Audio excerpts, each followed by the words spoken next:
Hello and welcome to Wild, Wise and Curious. I'm Michelle. And I'm Lou, and we're really glad that you're here with us today.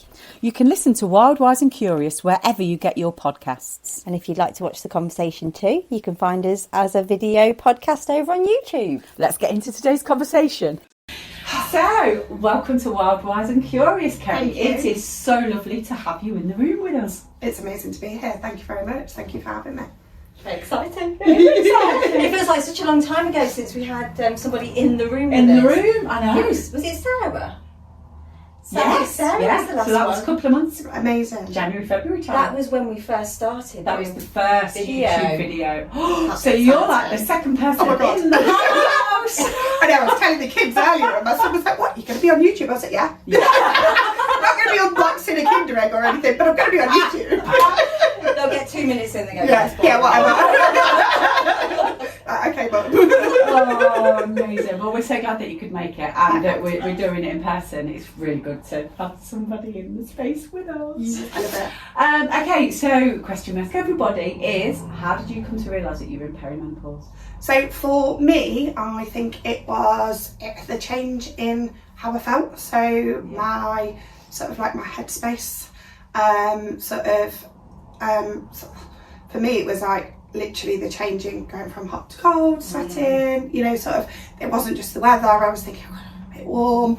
And I thought for me, I was not too young, but it was too early. Yeah. And actually when I started to read more into it and I looked at the symptoms, I was like, no, that's me, that brain fog, that, you know, like sort of going into the kitchen and sort of forgetting something. I was like, why am I in here? What am I doing? And it all kind of just fell into place that it was the start. And I think as we're growing up, we're always sort of, we put everything into an age bracket, don't we? Yeah, you know, like, yeah. And even the doctors themselves are like, oh no, you know, like you're going to hit this at this time in your life, and then you're going to hit menopause, and then you're going to do this.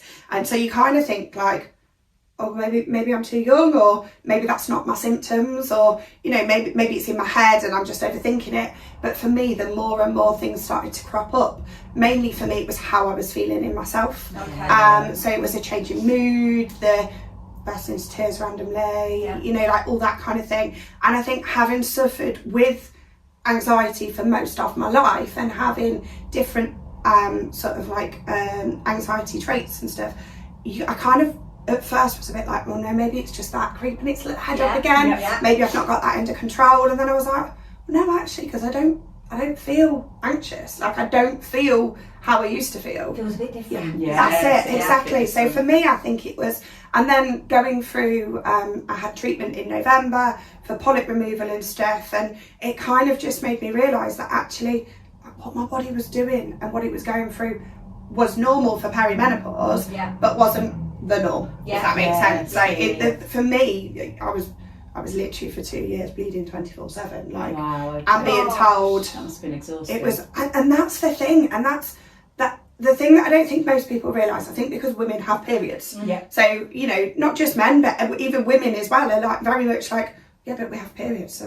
that's just normal, isn't it? That's just life. But that is exhausting in itself, and isn't that's it? When it, you have and bleed, it's that whole iron, it. anemia, isn't it? Yeah. And having 3 children, I was very much like, I am literally shattered 24/7. And then it was like, right, make a note of that, because that's not normal. And then, like I say, it was the constant bleeding and having a job where I was within the makeup artistry industry on my feet all day.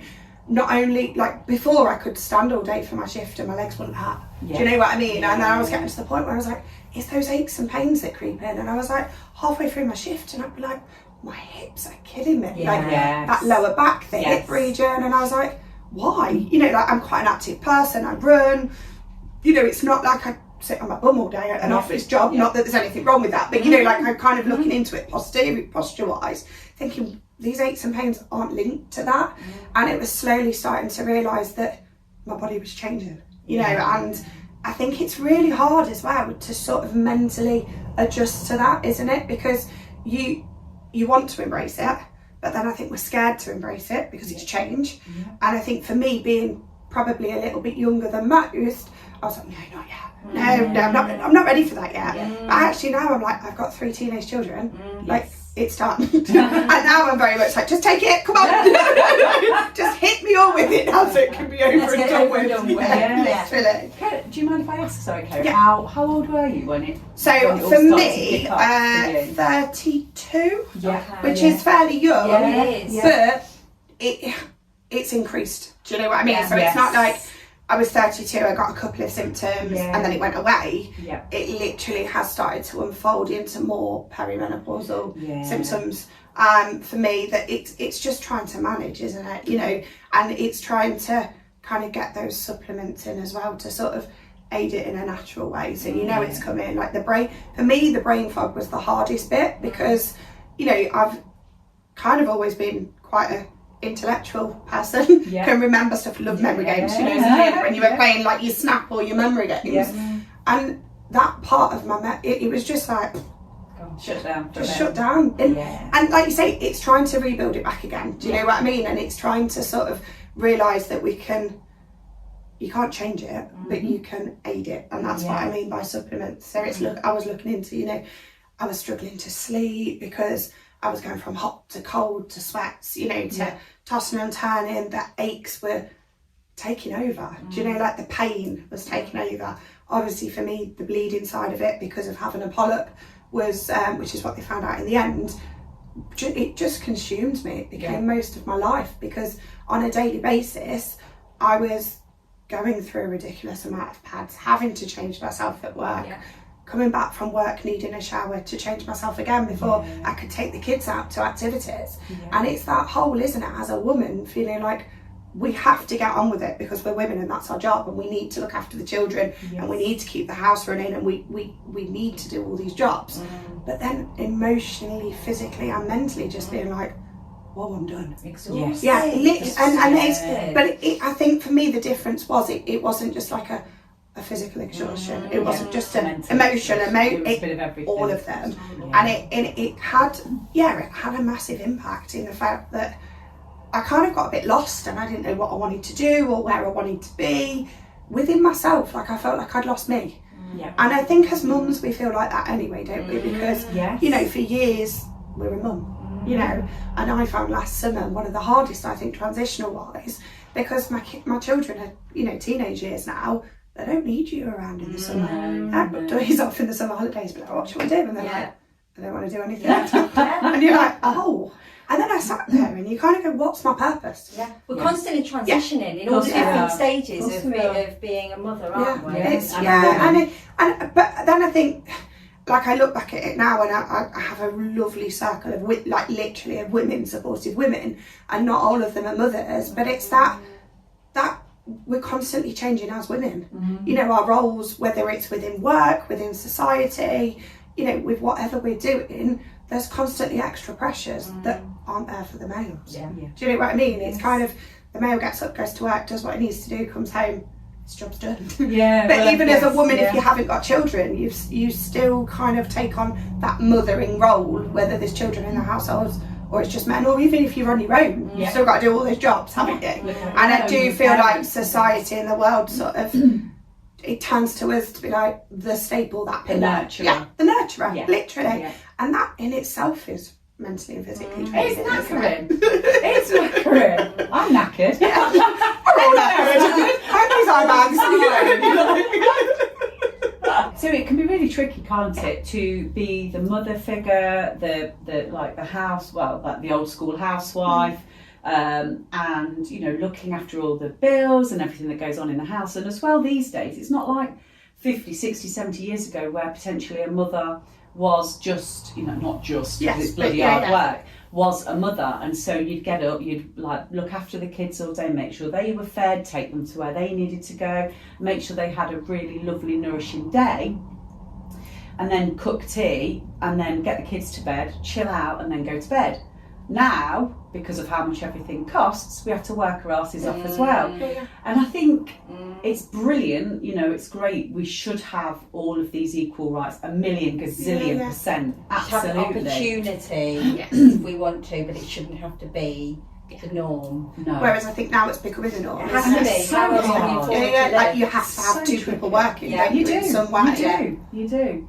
You know, so yeah, I mean, then you throw in on top of that perimenopause and polyps and bleeding and standing up all day and work, and it's massively, and it's going to affect, isn't it? Yeah, and I think sometimes, isn't it, it's the way that society judges but doesn't realise that they're judging. Yeah. So, you know, like it's kind of, for me when I was working, it was, you have your set hours, you have your set shifts, you know, you have your set break times. So, you know, you got certain breaks within the shift. And obviously if you're bleeding and you're going through a pad an hour, which is what I was doing at that point, I can't just take the normal breaks. No. I'm having to get up and go and take an act. You know, it's not even a, but for me it's not a break. Yeah. Do you know what I mean? Like it's a woman's. Of course it is. I get quite passionate because I'm like, it's a woman's right. Yeah, of course, you know, like, it is. And I think I don't smoke. I don't Yeah. go for a cigarette break. Do you know what I mean? Yeah. And obviously, I know that's a little bit old fashioned now because not a lot of people do smoke anymore. But it used to be that, didn't it? Like if people smoked, they'd go out for extra breaks. Yes. Like in my head, that's how I'd kind of positioned it. Like,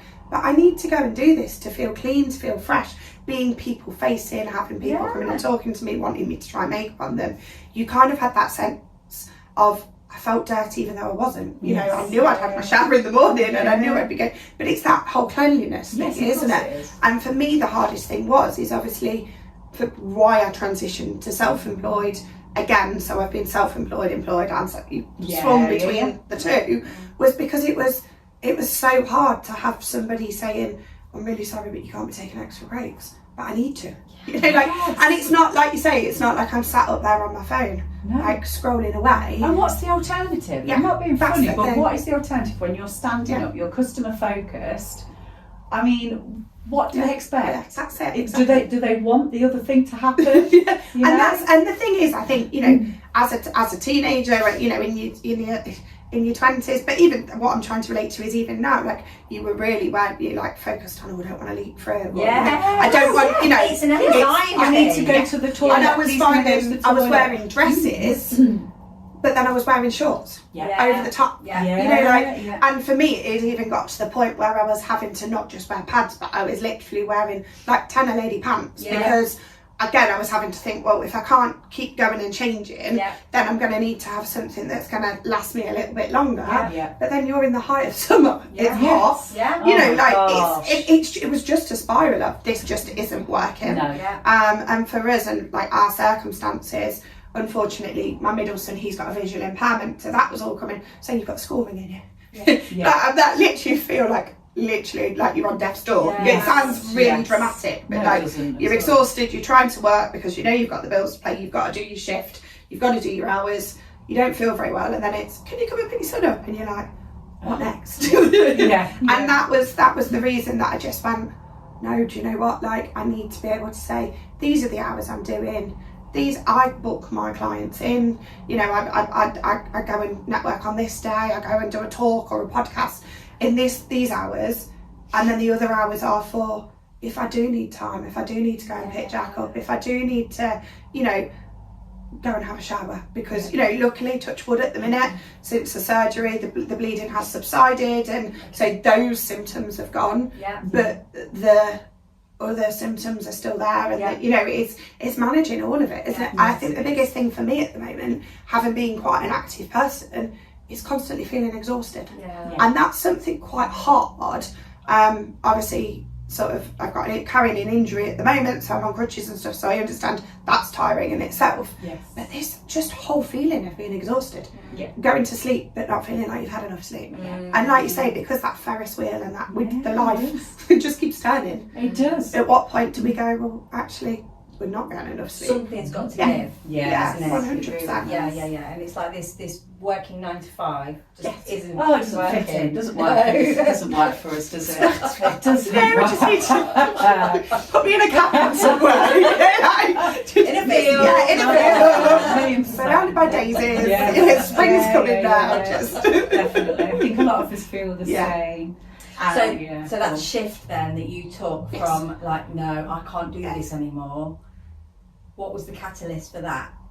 Was it just a decision that you were starting to think of, and then so during lockdown, I'd during lockdown when I was homeschooling 3 children and beauty couldn't beauty, Yeah. I had decided that because I do beauty treatments and I do makeup as well, that I wanted to be able to recommend products to people that I knew what was in them. Yeah. Obviously, Yes, again, working love in that. it, you know, in an industry where there are so many products out there, it's colourful packaging, it's got this in, it's got that in, that the chemicals that are in it are just no good for our skin. I do prefer sort of like literally natural, Yeah. you know what's in it, Yeah. it's got minimal ingredients, and I can tell you if I'm going to recommend something, it's got X, Y and Z in it. Yeah. Obviously, when it comes to the makeup side, I think that's a little bit harder because obviously it's all the testing and the products, and you've got to have thousands and thousands of pounds to be able to set your own makeup side. But skincare was a lot easier. So I did a lot of research during lockdown and set up a little company, well, a little, still cosmetics. And I was doing that alongside everything else. Yeah. And I was kind of, like I say, stood forward facing. You could come in and I could sell you £300 of makeup, you know, of the company that I was working for. But I would be doing a facial then on the days that I was self-employed, and somebody'd go, "Oh my God, that smells amazing." I'd go, "Yeah, it does, doesn't it?" Why? And it was that. There was yeah, a conflict yeah. between what And you it's, were doing. yeah, and it was like, why can't I talk about me? Like, why can't I say, yeah, that's mine, and this is where you can buy it. Do you know what I mean? So for me, that shift was, hang on a minute, like you say, there was that conflict of interest, although it wasn't affecting, obviously, my paid job, but it was affecting that I wanted to build, that meant that I could have time to myself, that meant I could be around for the children more, that meant if I wanted to come and do things like this, a podcast, go and have an hour to myself, you know, it just, I could do it. Yeah, You but know, more aligned yeah, with that's you. it, and that's Yes, it, isn't it? yes, I think who you in the want. last, probably it's been nearly a year, well, nearly a year, but definitely the last 6 months, everything just feels a little bit more aligned. It's not quite perfect yet, but I don't think, you know, like sometimes I don't think we ought to think about perfect, because Yes. perfect isn't realistic, Yeah, we're but all it works in definitely progress. is, it definitely is a work in progress, and it definitely is taking me on a path that means that I feel like I'm more connected to myself. Yes. I really did feel like I was losing myself. Yes. And I know, you know, that was for me like a massive issue, because I was like, you know, I'm mum and I'm makeup artist, but I'm also Kerry. Yes. And then Kerry doesn't want to do that, so Kerry's got to change it. And I think the thing was, isn't it, is in life, I think when you're employed, because we have to pay bills and stuff, you're governed by somebody else and they tell you rules and stuff. And I am a bit of a rebel, I am a little bit of a rule breaker, and I don't like somebody telling me that I can't have colourful hair, so I'll make sure it's even brighter. Or, you know, I don't like somebody saying to me, you know, "Oh, you know, your outfit's okay, but it's probably a little bit too quirky," and you're like, "Sorry, what?" Yeah. You know, the rules are I have to wear black. The rules are don't be you. Yeah, but which is And you're and for me, I need to be able to fully embrace me. Yeah. And there was that was holding me back as well, and I think it didn't align with who I was and who I wanted to be. And the thing is, at the end of the day, what I've learned now, and when I go into schools, and I go into schools a lot and talk in like educational settings about jobs, because people think you go into beauty and you're going to go and be a beautician. Yes. And you've got to go and work 9 till 5 within the salon and break your back doing loads and loads of massages or nails all day back to front. There isn't just that. There are so many avenues and so many doors that you can do. That doesn't mean that you have to fit into this little society box that so many people want us to fit into. And the rebel in me just goes, "Oh It's finding what works for you. Of course, we're all so different. We all bring something different. I know people that are literally like, "Oh no, I need to be in that box." Yes. Yeah. I can't That's physically. people. You know, when you like Some, you speak to people and they're like, "Oh no, like that's really brave," and you're like, "It's not. It just doesn't fit everybody, does it?" So as you were transitioning into this new kind of role that you I mean, I just want to take a moment to go back to the fact that you were homeschooling 3 kids, you were starting this new business, and we'd got COVID, which was incredibly stressful at the same time as well. That is massive. It was my outlet. My husband was in a trade that meant he was only 2-3 weeks into COVID and then went back to work. Okay. So, you know, he was literally out all day. Yeah. And I'd do my hours worth of exercise with the children, and then I was like, I need something What else. now? Like, he'd come through the door and I'd be like, here. We got to the point that my dad took over maths lessons and they would FaceTime my dad once a week just to do Brilliant. maths, so that I could have a shower and wash up. Numbers. I think because I'd got primary school age children as well, that was even harder because, you know, teenage children, they don't really want to be around you a lot, I'm learning. You know, like they do their own thing, whereas primary school children, what next, mum, what we're going to do? And it was like, everybody needed me, but we were needing me within these four walls. It was like, you can't, you know, you can only go out. So I turned to something that was my passion, something that I wanted to be a strong advocate for, and sort of channeled my energy into that. I then also started running as well. So in lockdown, I couldn't run anything. I could only run probably like lamppost to lamppost. By the end of lockdown, I'd run a half marathon virtually. Wow. Yeah, literally. Like, thing is with me, if I'm going to do something, I do it properly. And all in or nothing. Jumping all in or nothing. But I found that it was my release. And I could run and my brain would be whirling and all those thoughts and, you know, the energy from the day, whether that be negative, positive, was all in there. And I could just put my headphones on or listen to a podcast, which I started to do more when I was running during lockdown, and it could just clear. And that noise just went. And then for me, like a lot of people don't like road running, but I love just being out in the countryside. And I would go early morning, you're talking like 5-6 o'clock in the morning, running through the countryside, listening to the birds, having a chat with the cows that had come up to the gate. But you know, just that whole, that was my thing, which then led to me running 2 marathons. So I ran London in 2022, and then I ran London a week last Sunday. It's like I should just drop that in.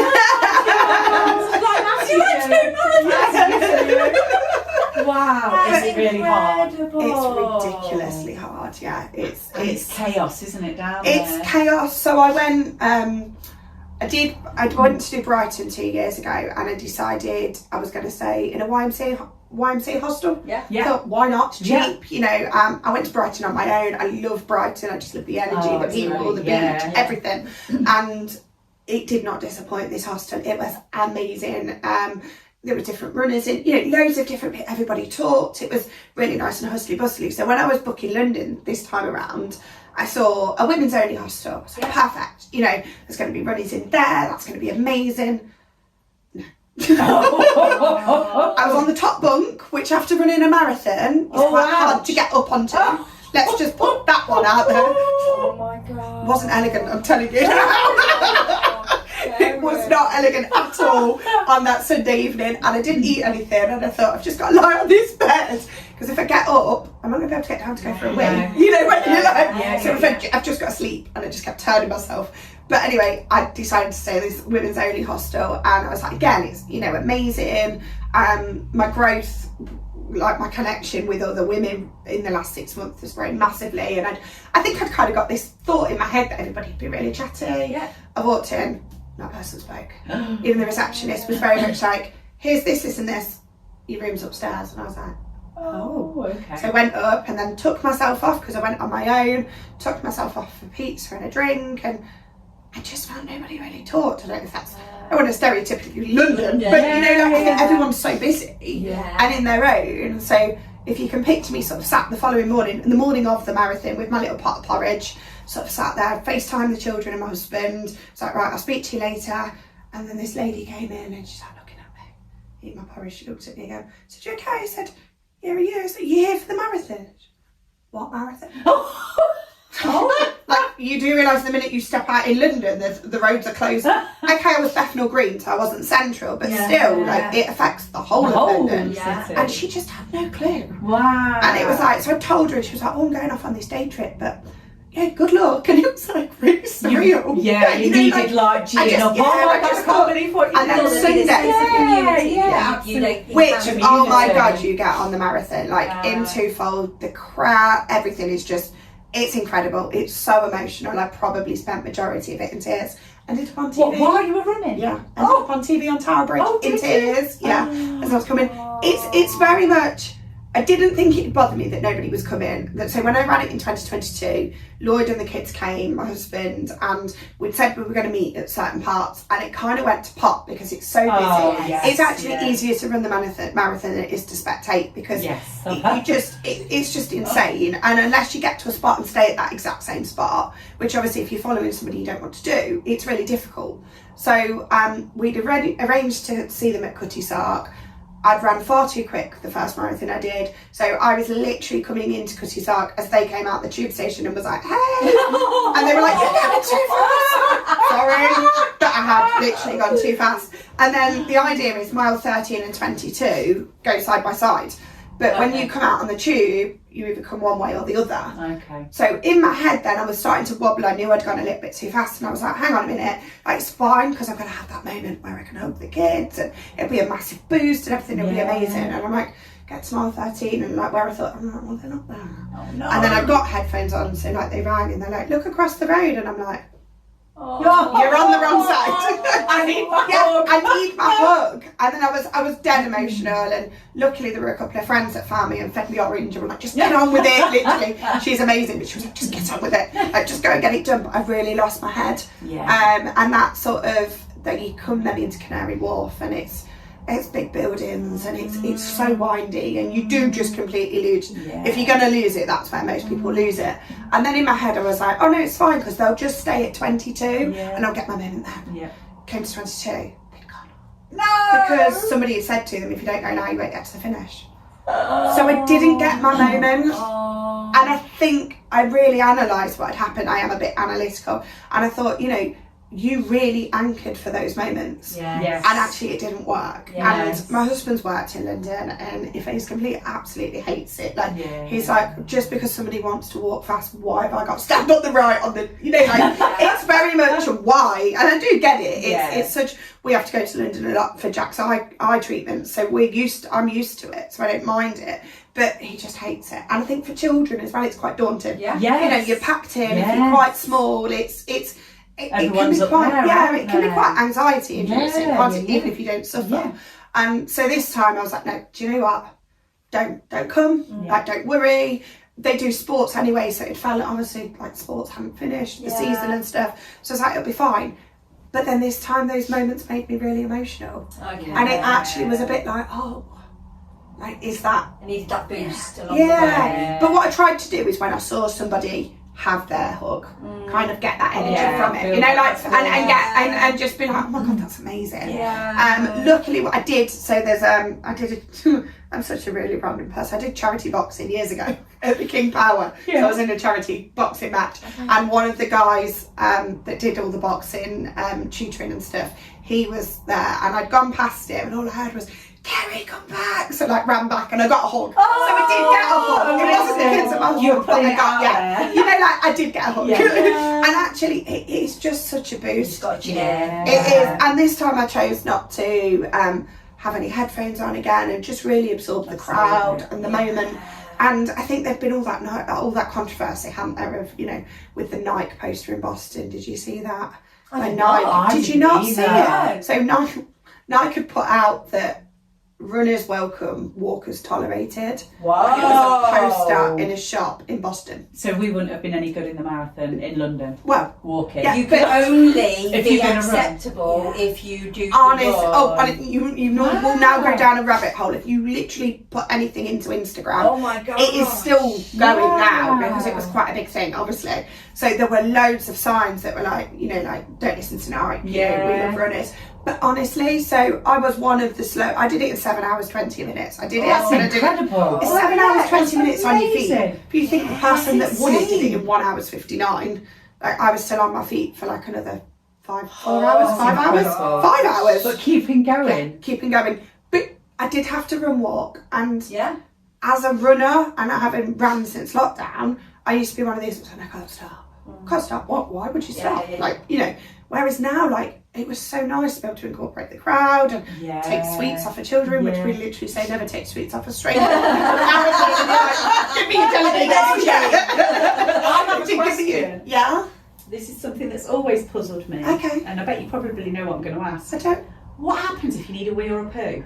There are portaloos. Oh, are there? And Okay. you are, but one of the funniest things is the guy on the tannoy in your start area is like, there is a statistic that 200 people a year get arrested during the London Marathon for Defecating. alcohol products. That's runners. Defecating on people's gardens, whether that be weeing or pooing. Wow. And that's Can you 200. imagine that sense of urgency if you Oh, come on. This is what Paula I'm Radcliffe asking. did it under a table, didn't she? Yes, Like on I like remember. national TV. Do you remember? Yeah. But obviously she didn't get arrested because she's No. a pro runner. But no, there is like a big thing that it is illegal. There are Yeah. plenty of portaloos. This year as well, they had the female urinals. So okay. they're like big pink round cylinder. I didn't go in. The queue was far too big. I did want to just to experience it. But big pink round cubicles, and you kind of go in and you squat. Yeah. And you can see the other one, like the Oh, front in it. wow. Wait, I'm not laughing. used to that. I'd be Oh, going in my But head you know, up. like we go into a women's Yeah. toilet, don't you? And you talk to everybody. I can just imagine some of the conversations. Oh, I can imagine. Because you I would can have just imagine. talked, whereas men go into a urinal, don't they? Just get on with it and go Yeah. out. Whereas Yeah. I can imagine the conversations. Yeah. But yeah, that was a new thing this year. Yeah. The big, they could like, I don't think they killed them. They called them women's urinals, but they did have a name. It wasn't Yeah. Shuli, that's something Yeah, completely yeah. different, Yeah. isn't it? But you know There's what I little mean. devices Yeah, that takes that's to it, yeah. festivals when That's it, yeah. when you don't want But to it go was so many to things. try and eliminate queues and stuff. But yeah, along the way, it's kind of every 3 miles there's a toilet. Okay. But yeah, you're gonna have to wait. Some people do. Oh God, this is going extreme. Some people do wee themselves when As they they're run. running. Yeah. Well, I've heard that as well. Yeah. Because I used to run, and Yeah. so I'd go for like, say, 10 miles or something. Yes. And that was probably just about my limit Yeah. before I really needed to go for a wee. And so I've always been curious about that. And obviously with the Paula Radcliffe thing, I've remembered that. Yeah. But I just kind People of, I didn't do realise just wee themselves, quite, and there yeah, are how like it massive works. sprinklers. So I suppose if you go under there, and Yeah. the thing is you're sweating, so people aren't going to know. Yes. My big thing with that is the smell. Yeah. Like, Yeah, you yeah, know. yeah, Do you know yeah, that kind of thing? It's a whole exactly. bit. Yeah. So I couldn't do that. But no, I went for a wee at about mile 3, Yeah, and then I literally then didn't wee. that's And amazing. I got back to my room at 8 o'clock, and I don't know how because I was taking on No, water. no. But I think sometimes I'm Perimenopausal. Yeah. You know when you're like, honestly, but at home I'm literally like, yeah, I need a wee. Yeah. Yeah, I need a wee. Yeah, It's yeah. crazy, isn't it? Yeah. It And is like crazy. someone finishing the marathon in like under 2 hours, you can hold a wee for, Yeah. well you shouldn't, but you know. You Yeah, could- no, you and might I not think need that's to the go. thing, But isn't if it? it's all day, Yeah. you're going to have to go, aren't you? That's another thing. Sorry in about like, talking about it, but I'm no, just, yeah, I'm just so curious Yes. about how it works for when Lou and I do it next year. yeah, amazing. Go 2 years. Yeah. 2 years. 2 years. 2 years, 2 years. Two Am I holding you years. to this? We writing this down like mental note. But the thing is, though, like that whole night thing has really ignited Oh, something yeah, in me. yeah. Because I think when I first started running, I was like, I started doing the Catch to 5K. Yeah, me Yeah. too. And I couldn't keep up. I struggled with doing the Catch to 5K, and I was like, right, I can't run. And then when I started doing it, just I take the dog for a walk and I do a walk run, Yes, and I enjoy that. And so I'm only going against myself. yes. So like I'll go and I'll know that I've done a better time Yeah. than I did last time. I'm not doing any of the other things because I just think, well, actually, I'm only trying to increase my own Yeah. stamina. For you. For me, And it's I'm not for anyone I else. don't Not really for care anyone about else. anybody else. No. And I like taking her because I have to stop when she needs a wee. Yeah, Or take a take a shit. break. But yeah, no, honestly, that you can go down a rabbit hole with the whole night thing. It just has ignited so many people because you've got to think like. It's incredible however you do it. You've Oh my you've God, ran or walked 26.2 miles. It's not like Incredible. you've. And even then, do you know what? I absolutely don't care if you go to. So we love parkrun, like Yeah. our Yeah. kids, and we do Yeah. a lot of the Leicester ones. And Yeah. we love parkrun because it's great. It's family incorporated. Yeah. Like anybody can do it. Yeah. And you know, if you want to run, walk a parkrun. Yeah. You know, like you're out and You're you're off your bum. exercising. Yeah. You're doing In this stuff. day and age, Yes. you're socialising. You're active. You're outside. You're outside. You're with, you're enjoying Bronston Park. Yeah, but yeah. it's You're in nature. yeah, that's it. And Exactly. nature is so important for Yeah. all of us. And also, from a perimenopausal point of view, my kind of logical thinking is that once we're moving our body, we're kind of helping everything circulate better. Yeah, of course we are. So we're going to help some of those symptoms anyway, Yeah. just by the fact that 100%. we're moving. And I think more. that's the thing, isn't it? And I take take it from sort of like somebody else that I've spoken to recently. She had MS, and she's kind of gone like a diagnosis isn't a full stop. You know, like it isn't. Just because you've been diagnosed with something, whether that's perimenopause or MS, doesn't mean that you have to stop. No. And actually, like you've just said, going and doing those things and getting ourselves moving and encouraging people to move just means that our bodies are more active. And those, you know, we're getting everything working again. And, you know, you take these supplements, and just because you absorb them doesn't mean they're going to make the body work. Absolutely. You've got to help the body do it. However you can manage it. And that's it. Yeah. You know, whether that's a little bit of exercise, it's a little walk, but I think, like you say, for our social skills as well, and time out in nature and just sort of feeling as one, it's that whole, this is what we need to be doing, encouraging people to do more of. If they don't want to, they don't want to, but I can guarantee that most people, if you go to a scenario like a park run, or, you know, even just go and watch a race, the Leicester 10K, the Leicester half marathon that's in October, you get inspired, even if it's just by being outside. Do you know what I mean? And you've got people that are 15 to 85. Like, I was on the tube because you go and pick your number up for London, you have to go and do it in person, you go do it a couple of days before. And I'm on this tube, and this man, bless him, got himself wedged between the tube doors for me because I wasn't quick enough. And I was like, please don't use that as your excuse not to be running now. And we were like laughing away, and there were just four of us. He was a 74-year-old man that had ran 250 marathons, 100 of those being London. Oh my God. Like, literally, like, 100 of those being London. Now, don't quote me on that, actually, because someone's probably going to come back and say London hasn't been around. Oh, it has. 100. I think 100 of if those. he's only 70-something, how could he have done 100? 100 London, yeah, because they're once a year. That's what I was thinking. That's what I was thinking in my head. He's part of the 100 Marathon Club, but he's done 250 marathons, so it must not be 100. So that's why I was questioning my own self. There's the boss, there's the ones in America. Oh, he'd done all of those. World, but he literally, you just looked at him and you were like, what? You've done what? That's, you know, like that's, and then you'd got the gentleman that was sat in front of me, it was his first time, and then this gentleman here who was, like myself, on the larger side. He was like, yeah, I've done Ironmans and I've done this and stereotypically. We can do everything. We can do anything. Yeah, our bodies can do anything. Yeah. Size, you know, anything doesn't matter. Because I do get a lot of people say to me, oh, well, you know, you probably could do with losing a little bit of weight if you wanted to be a little bit quicker. And you're like, I'm all good, thanks. Like, I've done a marathon. Exactly. Like, I probably would like to lose a little bit of weight, but it's not happening at the minute, no matter how hard I try. But actually, it's none of your opinion whether you think I should lose a little bit of weight. How many marathons have you done? Yeah. You're my new best friend. That would be the best. But you know what you like. How many have you done? But it is, it's funny, isn't it? I think people's opinions. They like to share them, don't they? They do. You know, and it's that thing of trying to remember that what other people think about us is none of our business. Yeah. But it's harder when they actually vocalise it. Yeah. I think, and I think again, bringing it back to sort of being a woman, isn't it? And image and stuff. Oh, expectations. Everything is so focused, even in my line of work. You know, it's image. I'm a makeup artist. That is, you know. But I've now found the confidence to. Not necessarily weddings, I don't, because you all can be snapped on camera, but a lot of the time when I'm working within the salon and I'm doing treatments, I don't need a face of makeup on because those people know me and they're not coming. I've had to really learn, they're not coming to see you because of your face. They're coming to see you as a person, you know, like you're their person. And I, having struggled with my symptoms and of perimenopausal, and obviously then after my surgery, and then also, you know, kind of, I can openly admit, like with my mental health and stuff, I've really learned from people, like really good clients saying to me, I don't come to judge you, I come to see you and spend time with you and for you to do my treatments. And I think that's a really lovely, you know, thing that I've managed to get into my head, that I don't need to always look the part. You know, it's nice to make the effort to put a bit of makeup on for someone's wedding because obviously you're in their photos, but actually if I'm having a day where I don't really want to, I don't have to. You know, but I think again it's that society's view, isn't it? And how we should look, how we should dress, from a young age. Do. We are conditioned to be a specific way, and if you're not, then you feel like you're an outsider. And I actually believe that that's to do with a lot with our age now, you know, like actually, no, why? Sod off. Yeah.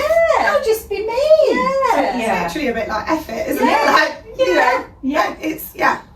It's a lot like effort. None left to give. That Yeah. definitely runs in my head a lot more.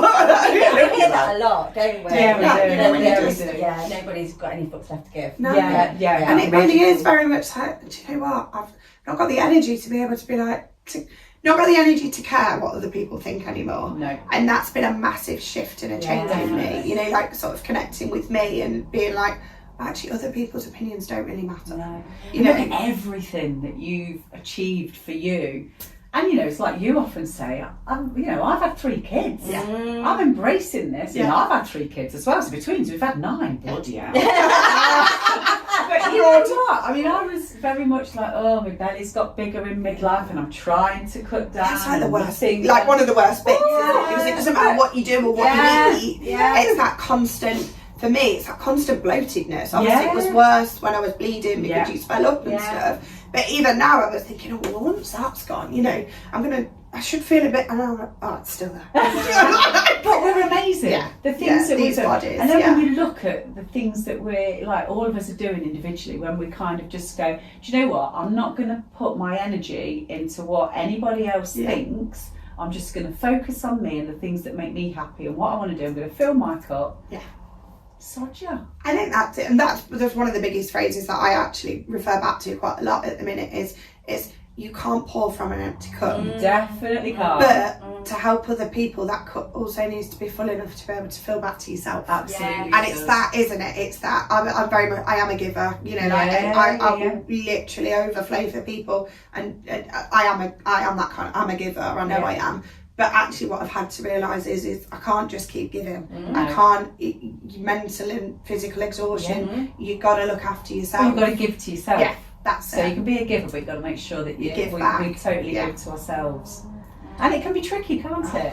Yes. You know, it can be tricky while It's we're... that remembering, isn't it? It's that Yeah, remembering to look yeah. after herself and self-care, whatever that may be. Yes. Like I know I've a lot more sort of with the aches and pains and stuff. I've started to have a bath. So I have my Epsom salts in the bath. Lovely. And you know, like a bit of some bubbles and sort of take that time. But I've got my meditation music on and I've got that calming, and I like to cut a candle. But that's as much as running is part of my relaxation as well, because it's physical exertion for your body. It's relaxation for the brain, but not necessarily for the body. And I've had to learn that I also need that time. You know, that time for everything sort of just Balance. to stop. Yeah.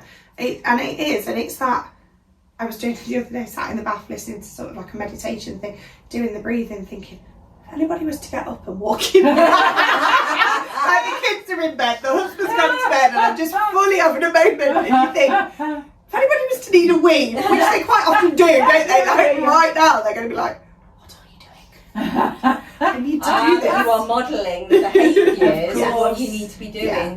to look after Give yourself that time. I was thinking on my walk this morning, it is a wonder that we all can get up and get on with our day. Yeah. Do you know, with all the like conditioning that we go through and all the, you know, the stuff that we tell ourselves and we take on everybody else's opinions and the jobs. and everything that we, all the roles that we play, it is a wonder that we are able to get up in the, but we do. Yes. And you know what I mean? And I've got this like sense of wonder about us as human beings, and you know, particularly women. Yeah. But I know what I meant. particularly women. But like, yeah, we are bloody amazing. We're goddesses, right? I don't quite think I'm quite the image, but That's the thing, isn't it? Yeah, But it's this image. it's how we portray it. It's how you portray yourself, isn't it? Yeah. It is.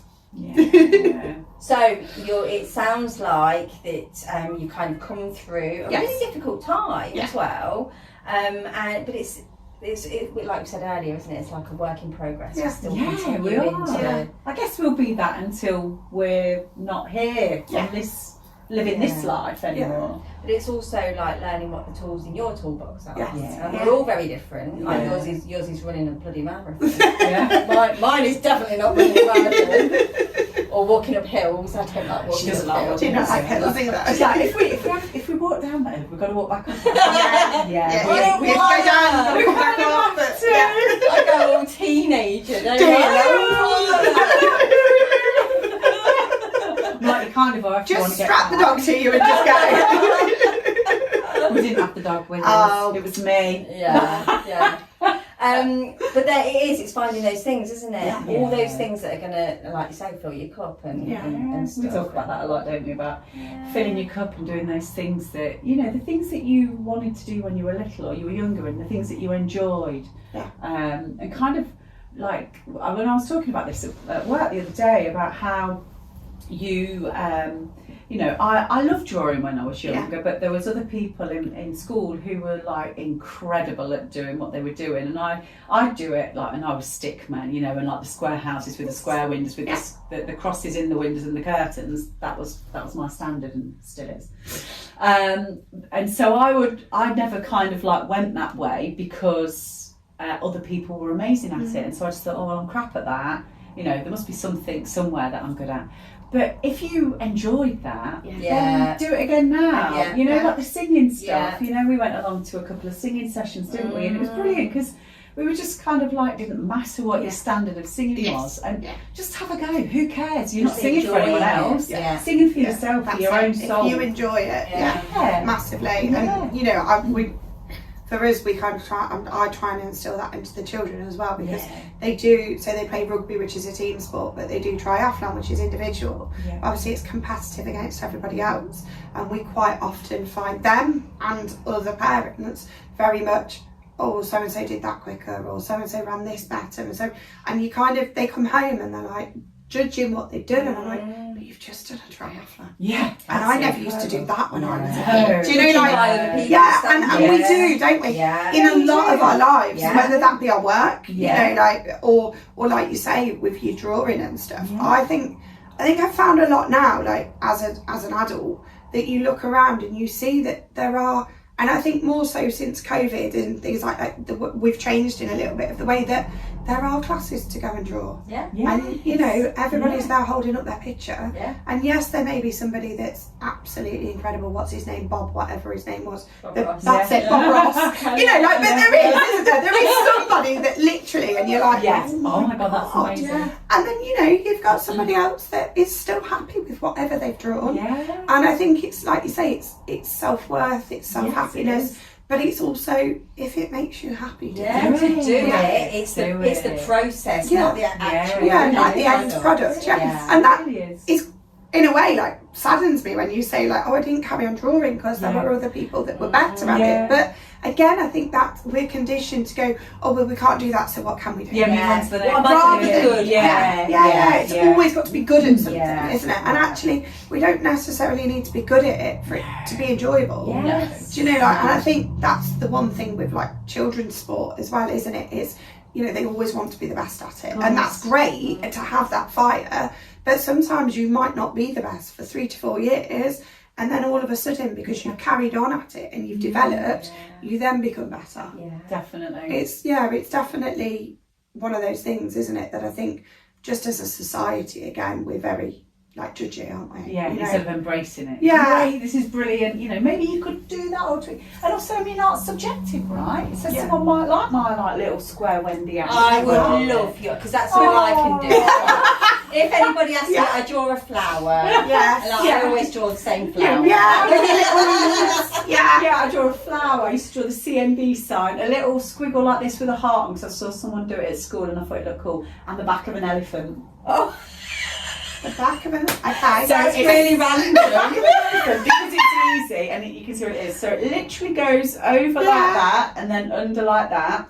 And then you draw 2 big ears like that, and then you draw a little head at the top, a little trunk coming out, and then a little tail. Oh my God, that's brilliant. That reminds me of like when you used to do the dog, isn't it?